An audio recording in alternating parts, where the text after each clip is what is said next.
Covid में किटें आ रही थी ना, तो बीजेपी के जितने नेता अपने घर ले जा रहे थे। 80 करोड़ लोग ऐसे हैं जहाँ जिनके पास ना रोजगार है, ना खाने का कोई इंतजाम है। सब्जी के रेट बढ़ते हैं ना, तो स्मृति ईरानी रोड पे आ जाती थी बैठने के लिए। आज इतना बढ़ गया, इतना गरीबी बढ़ गया और लोग आते नहीं है। उनसे पूछते मैडम जी कब आओगी जमीन पे बैठने। ये कुछ नहीं है, सारे झूठा फर्जी डाटा है। आपने देखा 280 पेज की रिपोर्ट, शीला दीक्षित अंदर नहीं हो पाई कभी भी। बीजेपी तो कह रही है हम भर भर कर रोजगार दे रहे हैं। बीजेपी तो ये भी कहती है कि 2 करोड़ नौकरियां देंगे। कहाँ है 2 करोड़ नौकरियां? 80 करोड़ लोगों को मुफ्त राशन देना पड़ रहा है और 1-1 रुपए में खाना खिलाना पड़ रहा है, तो गरीबी कहाँ घट रही है? सीधा पता चल रहा है, झूठ बोल रहे हैं। बीजेपी वालों के लिए कम हुआ है, इनके घर में फ्री आता है। नमस्कार, जनहित टाइम्स देख रहे हैं आप लोग। मैं हूं आपके साथ निशा लखवाल। लक्ष्मी नगर के JNK ब्लॉक में इस वक्त हम लोग मौजूद हैं। तमाम जनता जो है वो इस वक्त हमारे साथ मौजूद है। 2024 के इलेक्शन के पहले चरण की वोटिंग जो है वो हो चुकी है। अभी 6 चरण बाकी हैं। 26 को दूसरे चरण की वोटिंग होनी है और ऐसे में जनता का मत क्या है, जनता क्या सोचती है, किन मुद्दों के आधार पर जनता इस बार वोटिंग करने जा रही है। क्योंकि बीजेपी ने और NDA ने तो कह दिया है कि हम 400 पार है, लेकिन क्या सच में जनता इस चीज से सहमत है या फिर उनके मुद्दे कुछ और हैं, या इस बार कुछ बदलाव देखना जो है वो जनता चाह रही है। तो जनता के पास चलते हैं और बात करते हैं। क्या नाम है सर आपका? अफजल खान। अफजल जी, क्या मुद्दे हैं इस बार वोटिंग के अगर देखा जाए तो? वोटिंग के मुद्दे हैं बेरोजगारी, महंगाई, भ्रष्टाचार, किसान, मजदूर, युवा, ये मेन मुद्दे हैं इस बार। अच्छा, हाँ। तो इस पे काम कौन कर रहा है? काम इस पे जो गठबंधन है, जो गठबंधन इंडिया गठबंधन है, उस पर पूरी तरह से काम कर रहा है। इसी तरह से हमारा जो कांग्रेस का न्याय पत्र आया है, उसमें जिस तरह से न्याय की बात की गई है और जिसमें न्याय की बात की गई है, उसी को मद्देनजर रखे ये सारी के सारा प्रोग्राम बनाया गया है कि हम मजदूरों के लिए, हम श्रमिकों के लिए, हम युवाओं के लिए, हम किसानों के लिए, हम भ्रष्टाचार के खिलाफ और हम हर चीज़ के खिलाफ एक वो लड़ाई लड़ेंगे। यूथ है आप, दिल्ली में अगर बात की जाए तो यूथ का क्या मुद्दा है? यूथ का मुद्दा सबसे बड़ा मुद्दा है बेरोजगारी खत्म हो देश से। रोजगार बेरोजगारी है, बिल्कुल है मैडम। यहाँ दिख रही है आपको जीती जागती बेरोजगारी। काम नहीं करते हैं, बेरोजगार है। मैं कोशिश कर रहा हूँ कि मुझे नौकरी मिल जाए। बीजेपी तो कह रही है हम भर भर कर रोजगार दे रहे हैं। बीजेपी तो ये भी कहती है कि 2 करोड़ नौकरियां देंगे। कहाँ है 2 करोड़ नौकरियां? उन्होंने तो कहा है तो दे ही दी होगी। वो बीजेपी झूठ कहाँ बोलती है? यही आज देश में यही तो एक सच है कि जो बीजेपी बोल रही है वही सच है और जो बाकी हम जैसे परेशान युवा बोल रहे हो सब झूठ है। यहाँ महिलाएं भी परेशान है, युवा भी परेशान है, बुजुर्ग भी परेशान है, या हर तबका परेशान है देश में। एजेंट तो नहीं है आप किसी पार्टी के? कहते हैं बीजेपी के खिलाफ जो बोलता है वो दूसरे पार्टी का एजेंट बन जाता है। मैं अपने देश का एजेंट हूँ। मैं अपने देश का एजेंट हूँ, अपने देश की माता बहनों का एजेंट हूँ, अपने भाइयों का एजेंट हूँ, अपने भाइयों का एजेंट हूँ। अगर उनके मैं उत्पीड़न और अगर मैं उनके बेरोजगारी की आवाज उठाता हूँ तो मैं एजेंट बनने को तैयार हूँ। क्या विकल्प है दिल्ली में फिर? दिल्ली का विकल्प सिंपल है, इंडिया गठबंधन। इंडिया गठबंधन बिल्कुल है। लेकिन यहाँ तो गठबंधन के जितने प्रत्याशी हैं सबका विरोध होता हुआ दिख रहा है। किस बात का विरोध दिख रहा है? उन्हीं आप आम आदमी पार्टी के कार्यकर्ता, कांग्रेस के कार्यकर्ता अपने ही प्रत्याशियों का विरोध कर रहे हैं, चाहे वो कन्हैया कुमार हो, उदित राज हो, अब चाहे कुलदीप कुमार को ले लीजिए। देखिए मैडम, ये वो जो लोग हैं वो हमारे उच्च कोटि के नेता हैं। हम कार्यकर्ता और हम एक समाज के लोग जो है हम इंडिया गठबंधन का सपोर्ट कर रहे हैं। इस तरीके की बात हमारे बीच में कहीं भी नहीं है। हम किसी प्रत्याशी का विरोध कर रहे हैं। हमारे लिए सब क्या कहते हैं, जो हमें इंडिया गठबंधन भेजेगी जिस प्रत्याशी को, हम उसको जिताने का काम करेंगे। कितनी सीटें आ रही है फिर दिल्ली में सर? दिल्ली में कम से कम इंडिया गठबंधन की 5 सीटें आएंगी। 5? और मतलब आपको भी पता है कि 2 हारे नहीं है? नहीं, हारने वाली बात नहीं, हार और जीत तो एक्सेप्ट करनी चाहिए हर किसी को। ये नहीं हम कहेंगे हम 400 पार। कहते ना गांव में एक कुर्सी बेचने वाला आता था, वो कहता था 400 और देके जाता था 180-200 की और खुश होके जाता था। तो हम ये नहीं कह रहे कि 400 पार। हमें पता है 180-200 में उससे मर जाने, लेकिन हमें विपक्ष का भी एहतराम करना चाहिए कि ये जरूर थोड़ी कि 7 सीटें एकदम 7 हार जाएंगे। हम अपनी कम इसीलिए लेके चलते हैं, चाहे 7 हमारी, लेकिन हम 4-5 इसलिए लेके चल रहे हैं क्योंकि जहाँ हमारे कैंडिडेट ज्यादा मजबूत है वहाँ पे हम अपने आप को स्ट्रॉन्ग मान रहे हैं, इंडिया गठबंधन को स्ट्रॉन्ग मान रहे हैं, और जहाँ पे उनकी जीत हो सकती है हम उनको मान रहे हैं पक्का।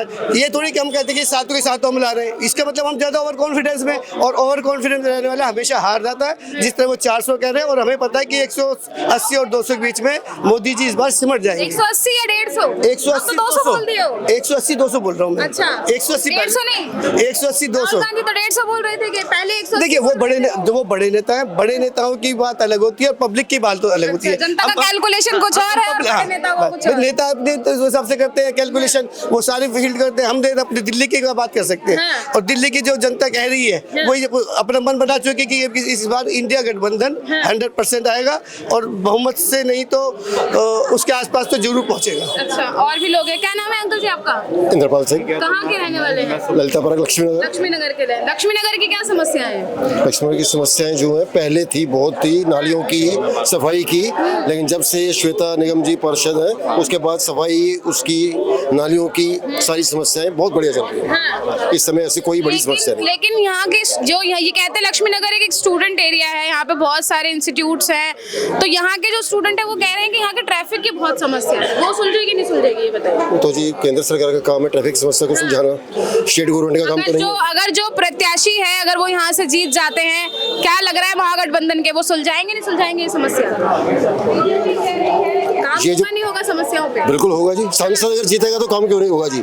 अभी तक 2 सांसद जो यहाँ से रहे हैं, महेश गिरी और गौतम गंभीर, आप इतनी पब्लिक यहाँ पर खड़ी है, इनमें से किसी एक सिंगल पर्सन को दिखा दो जिन्होंने काम तो उनकी शक्ल देखी हो। थाली दी है 5 रुपए की, ठीक है नहीं? 5 रुपए की थाली। आप, मैं जो बात बता रहा हूँ, आप एक आदमी बता दो जिसने शक्ल देखी हो। उनकी शक्ल नहीं देखी किसी ने, किसी ने शक्ल नहीं देखी उनकी। काम का आप छोड़ दो बिल्कुल। जो जिसने शक्ल नहीं देखी उन्होंने थाली नहीं दी थी, एमसीडी का खत्ता था उसे बंद करा के उस जमीन को कब्जाया था, अपना पर्सनल एक एनजीओ का वो बनाया था उन्होंने, ठीक है ना। वो जमीन कब्जाने की साजिश थी और कुछ नहीं था। वो थाली वाली उससे तो कूड़े का ढेर खत्म हो गया ना। तो कूड़े का ढेर, कूड़ा तो कहीं इकट्ठा ही होना है। कूड़ा अगर ढेर खत्म होगा तो कहाँ जाएंगे? कूड़ा तो होना ही, इकट्ठा कहीं ना कहीं होना है ना। तो वहाँ कूड़ा इकट्ठा हुआ करता था, उन्होंने उसको हटा के अपना एक एनजीओ का वो बना लिया था, रसोई अपने जो है जमीन से जुड़े हुए, जो है जमीन से, कुलदीप कुमार जो है जमीन से जुड़े हुए हैं। पहले जो है निगम पार्षद रहे, फिर जो अब विधायक रहे और उसके बाद अब जो है सांसद के लिए लड़ रहे हैं। उनसे मैं बहुत सारी उम्मीदें हैं और वो काम करेंगे। तो क्या लग रहा है हैट्रिक मारेंगे इस बार जीत की? निगम पार्षद, विधायक और अब सांसद। बिल्कुल मारेंगे जी, बिल्कुल मारेंगे, मारेंगे बिल्कुल। अच्छा, मैंने 5 रुपए की थाली की बात करी, आप बड़ा जोर से हंसे थे, ऐसा क्यों? भाई तो 5 रुपए की थाली कहाँ बिक रही थी हमें तो पता नहीं चला।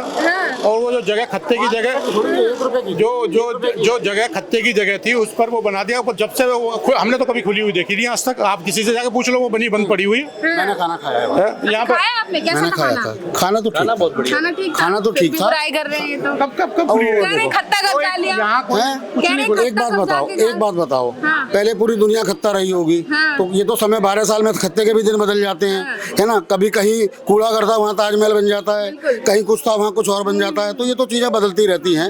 लेकिन खत्ता घर था अगर, तो वो चीजें सारी तोड़ के दी गई, डिमोलिश करा, नई बिल्डिंग बन गई, तो वो खत्ता घर रहेगा क्या? आप बताइए। मैंने भी वही कहा कि कूड़ा तो खत्म हुआ। खत्म हो गया। और जहाँ कूड़ा हटाना चाहिए था वहाँ से नहीं हटा अभी कूड़े का पहाड़।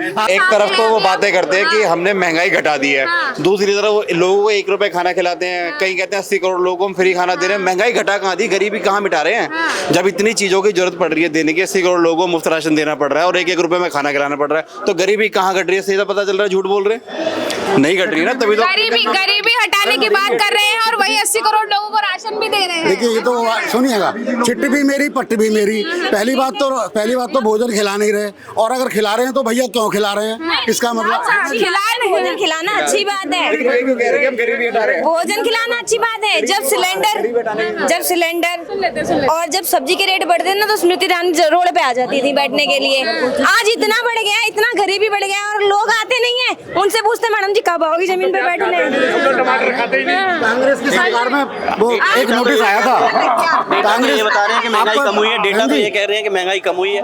हम जो डेटा इन्फ्लेशन जो है, फूड इन्फ्लेशन जो है वो तो कम हुआ है। तो डेटा तो ये है। लेकिन अभी एक भुखमरी का डाटा भी आया। ये तो 150 रुपए तक। बीजेपी के राज में 150 नहीं हुई, 50, 60, 70, 50, 60, 70। ये बीजेपी वालों के लिए कम हुआ है। इनके घर में फ्री आता है, जो जैसे रुपए था, 10 साल पहले 100 रुपए, 10 साल में कुछ नहीं बढ़ा। अरे एक मिनट, जैसे कोविड में किटें आ रही थी ना, तो बीजेपी के जितने नेता अपने घर ले जा रहे थे, ऐसे ही वो ले जा रहे थे सारी करके। तो उनको तो महंगाई का पता नहीं है कि महंगाई क्या, महंगाई तो आम जनता को पता होती है ना, इनको नहीं पता। महंगाई मेहनत करने वालों को पता होती है। जब सुबह जाता है एक रोटी कमाने के लिए ना, किस तरह से कमाता है रोटी, ये लोग नहीं समझे महंगाई को। एक मेडिसिन जो मैं खाता हूँ उसका पत्ता अक्टूबर में 86 रुपीज का था अप्रोक्सीमेटली, आज वो पत्ता 134 रुपए का आ रहा है। तो हमने पता करा कि ये पत्ता इतना महंगा क्यों हो गया। तब हमें पता चला कि उस कंपनी के यहाँ ईडी और सीबीआई गए थे, छापा डाला था और उन्होंने डोनेशन दिया, और डोनेशन देते ही प्राइस इतना बढ़ गया, अब झेलेगा कौन। तो ये कहना चाह रहे हैं आप कि जो डोनेशन कंपनी ने ईडी को दिया था वो अब जनता से वसूला जा रहा है। 100% यही है। और ये एक का नहीं एग्जाम्पल, ये कई एग्जाम्पल है। दूसरी बात ईडी का बुखार, दूसरी बात यहाँ ईडी का बुखार है।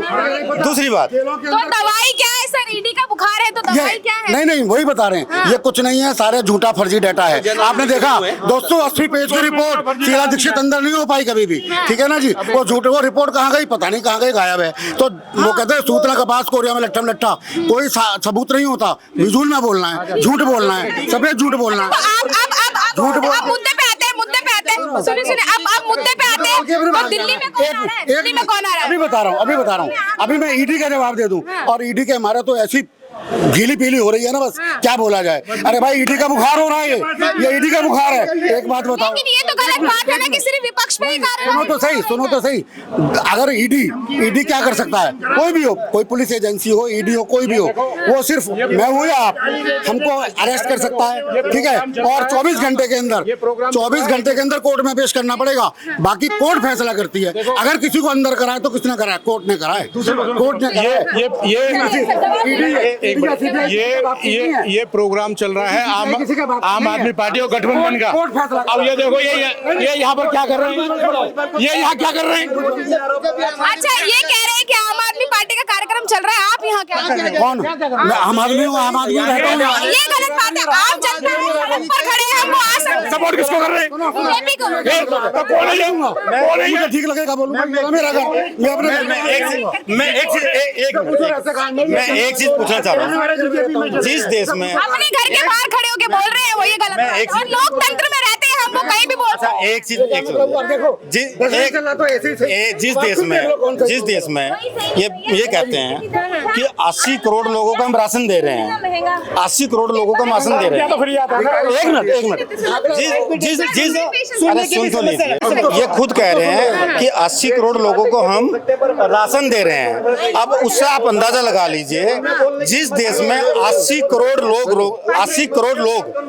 राशन के भरोसे जिंदा हैं, वो देश का क्या हाल होगा? उस देश का क्या हाल होगा? इसका मतलब 80 करोड़ लोग ऐसे हैं जहाँ जिनके पास ना रोजगार है, ना खाने का कोई इंतजाम है। तो ये एक आप देखिए, 80 करोड़ लोगों को ये कह रहे हैं, 80 करोड़ लोगों को यदि राशन फ्री का दिया जा रहा, व्हाट डज इट मीन? इसका मतलब उनके पास रोजगार नहीं है। जिसके पास रोजगार होगा वो क्यों भीख मांग के खाएगा क्या? तो जो महागठबंधन के समर्थन में है वो अपने तर्क रख रहे हैं, और जो बीजेपी के समर्थन में है वो अपने तर्क रख रहे हैं। लेकिन किसका तर्क आपको सबसे सही लगता है, कमेंट बॉक्स में अपनी राय हमें जरूर बताइएगा। और साथ ही ये भी बताइएगा कि 24 के चुनाव का में पलड़ा जो है वो किस पार्टी का भारी नजर आ रहा है, और कौन जो है जीत के सामने आ रहा है, और किसका ताज जो है वो जीत का किसके सर पर जो है वो सजता हुआ नजर आ रहा है। कैमरा पर्सन गजनवी पाशा के साथ मैं निशा लकवाल, जनहित टाइम्स, दिल्ली।